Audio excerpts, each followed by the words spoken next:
Assalamualaikum warahmatullahi wabarakatuh. Perkenalkan, saya Inkania Yulita dengan NPM 2252011130. Di sini saya akan membuat video untuk ujian akhir semester mata kuliah Hukum Tata Negara, dosen pengampu Bapak Zulkarnain. Di sini saya akan membahas 2 poin. Yang ke-1, kesimpulan pembelajaran Hukum Tata Negara, yaitu mengapa hal TNI itu penting, dan kedua dalam mengulas satu materi. Yang pertama, mengapa hukum tata negara itu penting? Hukum tata negara ini membahas persoalan dalam konteks kenegaraan yang bisa berupa dengan tindakan. Pada tata negara, kita dapat mengetahui asas-asas apa saja yang ada pada hukum tata negara, yaitu ada asas Pancasila, asas kedaulatan rakyat, asas negara hukum, asas pembagian kekuasaan, dan asas negara kesatuan. Perlu diketahui juga bahwa hukum tata negara ini ada hubungannya dengan ilmu pengetahuan lainnya, seperti ilmu negara, ilmu administrasi negara, dan ilmu politik, serta menciptakan kesadaran masyarakat Indonesia terhadap hak dan kewajiban asasi sebagai subjek hukum dalam tata negara Indonesia, dan adanya konstitusi, yaitu undang-undang yang menjadi dasar dari segala hukum dan segala ketentuan dan aturan tentang ketatanegaraan, dan undang-undang satu negara yang kita dapat tahu untuk mengatur bentuk sistem pemerintahan dan pembagian kekuasaan. Yang kedua, itu mengulas satu materi tentang hak asasi manusia atau HAM. Hak asasi manusia atau HAM yaitu hak-hak yang seharusnya diakui secara umum sebagai hak-hak yang melekat pada manusia karena hakikat dan kodrat sebagai manusia. Dapat dikatakan yang melekat karena hak itu dimiliki oleh siapapun manusia. Hak asasi manusia itu sebagai hak-hak mendasar pada diri manusia. Menurut teori hukum internasional, bahwa HAM adalah hak yang melekat pada setiap umat manusia di dunia, yang diakui secara legal oleh seluruh umat manusia, sehingga hak tersebut tidak dapat dicabut dan dihilangkan atau dikurangi oleh siapapun dan dalam keadaan apapun.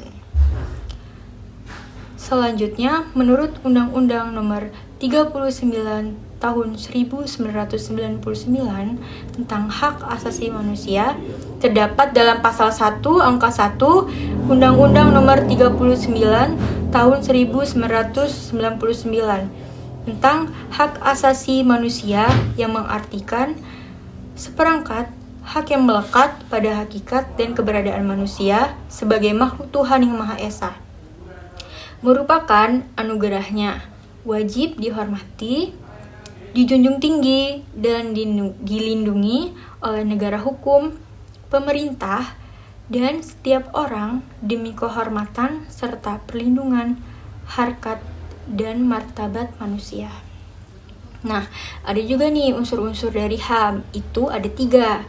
Yang ke-1, HAM itu bersifat melekat, berarti HAM itu bukan pemberian atau hadiah, melainkan telah ada pada diri manusia karena merupakan anugerah dari Tuhan. Yang kedua, HAM itu harus dilindungi dan dihormati serta dipertahankan dan tidak boleh diabaikan, dikurangi, bahkan dirampas oleh siapapun, karena HAM adalah murni pemberian dari Tuhan yang Maha Esa. Yang ketiga, pengakuan adanya hak-hak manusia akan memberikan jaminan secara moral dan legal pada manusia untuk menikmati kebebasan.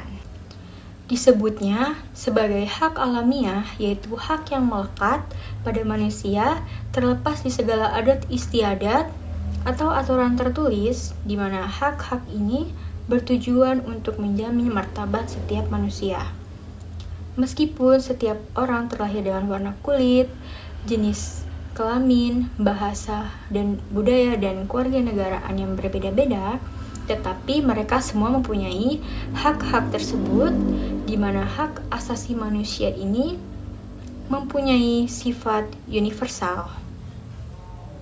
Adanya sejarah HAM dalam 3 generasi. Yang pertama ada hak sipil politik, yang kedua hak ekonomi dan sosial, ketiga hak atas pembangunan. Nah, yang pertama ini ada generasi pertama, itu puncak perkembangan generasi pertama asasi manusia ini adalah pada peristiwa penandatanganan Naskah Universal Declaration of Human Rights Perserikatan Bangsa-Bangsa pada tahun 1948 setelah ide-ide perlindungan hak asasi manusia itu tercantum dalam naskah-naskah bersejarah di beberapa negara.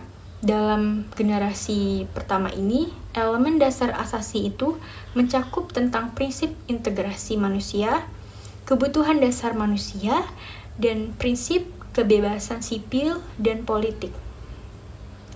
Pada generasi pertama HAM ini, suatu wujud hak tentang kebebasan yang sering dirujuk untuk mewakili hak-hak sipil dan politik. Generasi kedua itu suatu wujud hak-hak generasi tentang persamaan yang mewakili perlindungan bagi hak-hak ekonomi, sosial, dan budaya. Hal ini muncul karena dari tuntutan agar negara menyediakan pemenuhan terhadap kebutuhan dasar setiap orang, mulai dari makan sampai pada kesehatan. Generasi ketiga, hak yang meliputi hak untuk berpartisipasi dalam proses pembangunan dan hak untuk menikmati hasil-hasil pembangunan sosial dan kebudayaan, serta pendidikan dan kesehatan. Di mana hak atas ini mencakup persamaan hak atau kesempatan untuk maju yang berlaku bagi segala bangsa, dan termasuk hak setiap orang hidup sebagai bagian dari kehidupan bangsa. Selanjutnya ada jaminan HAM dalam Undang-Undang Dasar 1945. Dalam sejarah perdebatan BPUPKI adalah bahwa proses legalisi HAM dalam Konstitusi Indonesia terdapat tarik-menarik pandangan serta terjadi pasang surut pengaturan yang tidak bisa dibantah. Bahkan kedua undang-undang dasar tersebut berdasarkan ketentuan tentang HAM pada Deklarasi Universal HAM pada tahun 1948. Isi dari perdebatan perlu tidaknya HAM dimuat dalam Undang-Undang Dasar 1945 yang kemudian berakhir menjadi bukti sejarah bahwa usaha menjamin perlindungan HAM dalam sistem hukum Indonesia memiliki jejak sejarah yang kesulitan, dan ada di depan yang panjang itu adalah kompromi, dan rumusan undang-undang hasil kompromi dipastikan mengabaikan substansi. Nah, selanjutnya ini ada pengadilan HAM di Indonesia, di mana termuat pada Undang-Undang Nomor 26 Tahun 2000 tentang Pengadilan HAM, bahwa HAM merupakan hak dasar melekat secara kodrati yang bersifat universal yang harus dilindungi, dihormati, dipertahankan, dan tidak boleh diabaikan, dikurangi, atau dirampas oleh siapapun. Untuk pelaksanaan HAM berupa perlindungan kepastian dan keadilan, dibentuklah pengadilan HAM untuk menyelesaikan pelanggaran HAM berat sesuai dengan ketentuan pasal 100 ayat 1 Undang-Undang Nomor 39 Tahun 1999 tentang Hak Asasi Manusia atau HAM. Selanjutnya, adanya dasar hukum peradilan HAM di Indonesia. Yang ke-1, Undang-Undang Nomor 8 Tahun 1981 tentang KUHP. Yang kedua, ada Undang-Undang Nomor 14 Tahun 1970, Undang-Undang Nomor 39 Tahun 1999, Undang-Undang Nomor 48 Tahun 2009 tentang Kekuasaan Kehakiman. Yang ketiga, Undang-Undang Nomor 22 Tahun 1986 dan Undang-Undang Nomor 8 Tahun 2004 tentang Pengadilan Umum.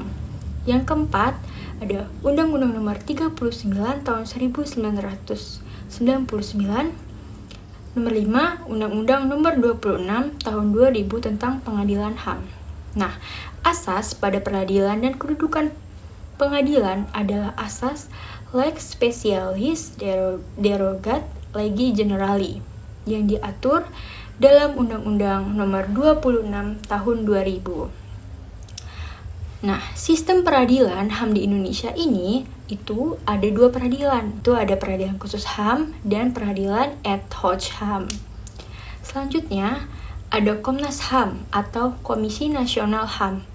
Badan menangani tentang persoalan hak asasi manusia untuk memajukan dan melindungi hak asasi manusia. Komnas HAM ini dibentuk berdasarkan Kepres Nomor 50 Tahun 1993 yang keanggotaan Komnas ini berasal dari tokoh-tokoh nasional yang terkemuka. Alasan dibentuknya itu untuk memajukan melindungi HAM tersebut sesuai dengan prinsip-prinsip negara yang ada yang berdasarkan atas hukum.